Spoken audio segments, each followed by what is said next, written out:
Dans cette vidéo, on parle de l'épisode 4 de la fameuse série Dumigende, l'épisode 4 dans lequel le papa a eu un comportement tellement décevant les gars, je suis trop déçue là. Bonjour à tous et bienvenue sur Yeri TV, moi c'est Sylvia et sur cette chaîne je fais des revues et des analyses de films et séries afro.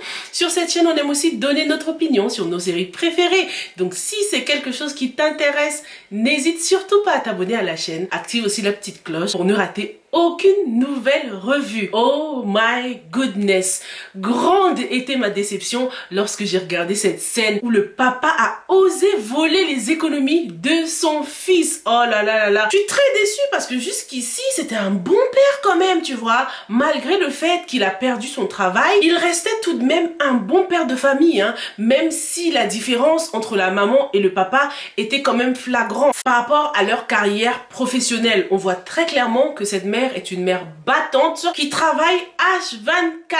À chaque fois qu'on l'a vue les gars, à chaque scène, elle est toujours en train de travailler, en train de faire quelque chose d'important pour la famille. Les seules fois où on va la montrer en train de se détendre entre guillemets, c'est lorsqu'elle sera en train de parler, avoir une petite conversation avec le papa. Comment est-ce que ce papa ose faire ça à son fils? Il vient de détruire les rêves de son fils là. Ce scénario nous prouve que lorsqu'on veut accomplir nos rêves, parfois l'obstacle peut venir de partout, hein. Même de notre inner circle les gars. Il va leur falloir un miracle pour avoir les 100 000 francs CFA avant le jour du tournoi les gars. J'ai vraiment l'impression que ce père a de très mauvaises influences. Il est très influençable hein, parce qu'il a reçu un coup de fil d'un ami avant de sortir. Ça nous prouve aussi que c'est un homme qui ne voit pas plus loin que le bout de son nez quoi. Il pense aux satisfactions instantanées, boire, s'amuser. Il ne pense pas à l'avenir, à ce que ce tournoi pourrait rapporter à sa famille quoi. Un papa clairement égoïste. Franchement, je suis trop déçue. Je l'aimais beaucoup, tu vois, je trouvais qu'il rigolait beaucoup, que la famille s'entendait bien.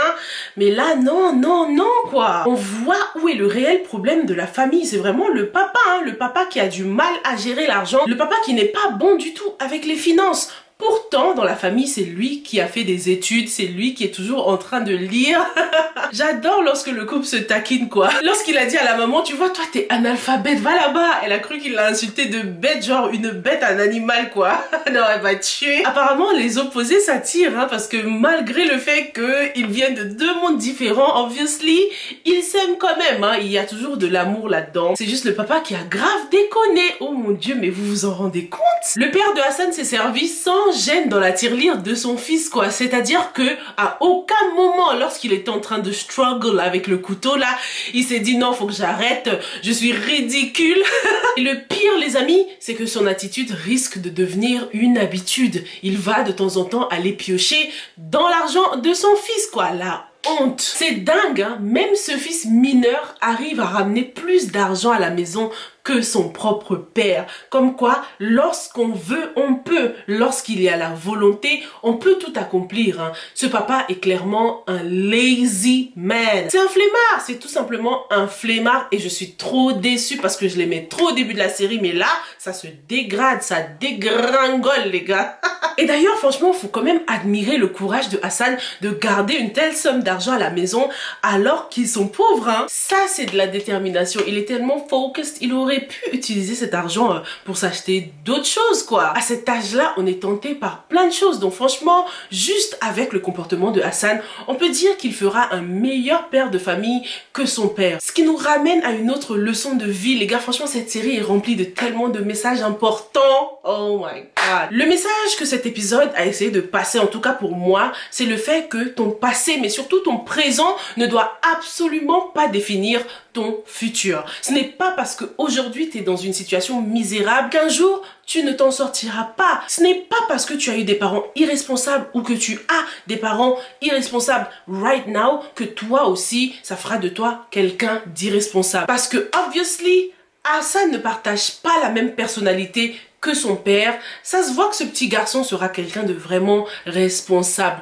Juste à voir sa manière de gérer l'argent. Je trouve que ce sont des choses qu'on ne nous apprend pas à l'école, mais qui sont extrêmement importantes pour nos vies. Bon, là, on a appris la réaction du papa lorsqu'il a appris que Hassan gardait une certaine somme à la maison. Mais quelle aurait été la réaction de la maman? Est-ce qu'elle n'aurait pas incité Hassan à dépenser cet argent parce qu'ils ont quand même des priorités? Que faire lorsque tu découvres que ton enfant mineur garde une grande somme à la maison, une somme dont tu as besoin right now, tu vois. Qu'est-ce que tu aurais fait à la place de la mère de Hassan? Dis-moi dans les commentaires. Ça me rappelle des fois lorsqu'on est petit, lorsqu'on a de l'argent, lorsque quelqu'un nous donne de l'argent, un tonton ou une tata, et nos parents prêtent l'argent et ils nous disent toujours t'inquiète, je vais te le rendre, mais ils finissent par jamais rendre l'argent.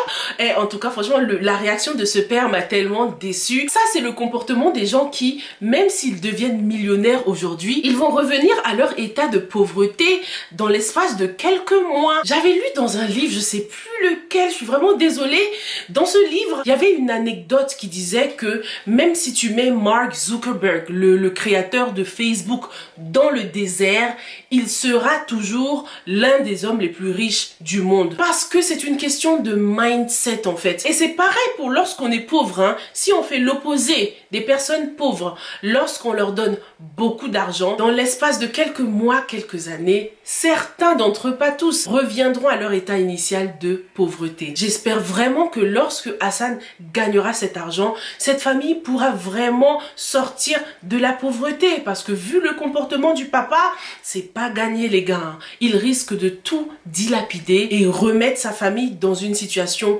précaire. En tout cas, on peut compter sur la mère pour installer de la discipline dans la famille. Alors, on a aussi le cas de Pacres. Pacres qui a décidé de rethink tout ce qu'il avait dit, de revenir sur ses paroles parce qu'il avait juré de ne plus jamais entraîner. Merci à tous ceux qui me l'ont dit dans la revue précédente parce que j'avais oublié de le préciser. Je sais pas pourquoi, mais c'était pas clair pour moi. Peut-être que c'était les sous-titres. Tu sais, des fois, lorsque tu regardes avec les sous-titres, il y a des trucs qui t'échappent. En tout cas, là, c'est clair. Pacres, en fait, il avait juré de ne plus être entraîneur si ce penalty était raté. Ce qui a été le cas. Et depuis, il vit dans le passé. Il a des remords. Comme quoi, faut vraiment faire attention à nos mots. Les mots sont puissants. Décider de ne plus jamais faire la chose qui nous passionne le plus au monde, c'est quand même dingue. Donc franchement, Dieu merci pour Hassan là qui va redonner vie à Pacres dans tous les sens du terme. Il a appelé l'imam pour avoir des conseils. Il a jeté la cassette, les gars, qui est vraiment un geste extraordinaire, hein, parce que Pacres regarde cette cassette tous les jours H24 en boucle. Donc là, on est sur la bonne voie. Il y a du changement qui se prépare. L'équipe d'Hassan est en train de se former. Ils sont sur le point d'avoir un entraîneur. Ça sent bon là. C'est bien parti, mais c'est clair qu'il y aura un obstacle, hein. La richesse, l'argent, des personnes haut placées dans la société qui, grâce à leur richesse, grâce à leur wealth, peuvent tout changer en un claquement de doigts, les gars. J'adore vraiment cette série qui me donne beaucoup de leçons de vie à chaque épisode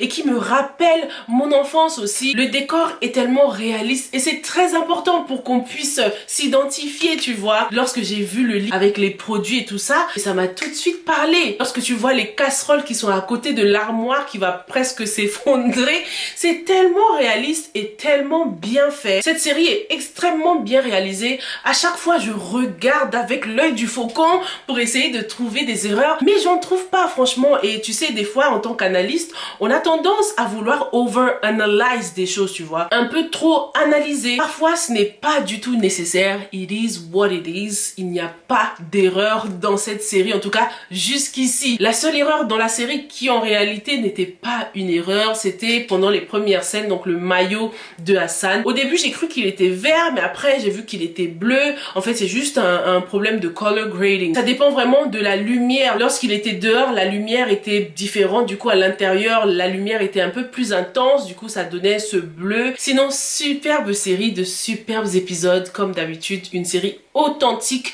que tout le monde adore. Donc, n'hésite pas à partager la série et à partager aussi les revues pour que les gens sachent un peu de quoi parle cette fameuse série d'Umigende. Merci beaucoup d'avoir regardé cette revue jusqu'au bout et je te retrouve dans la prochaine revue, ok? Stay safe and stay blessed. Bye!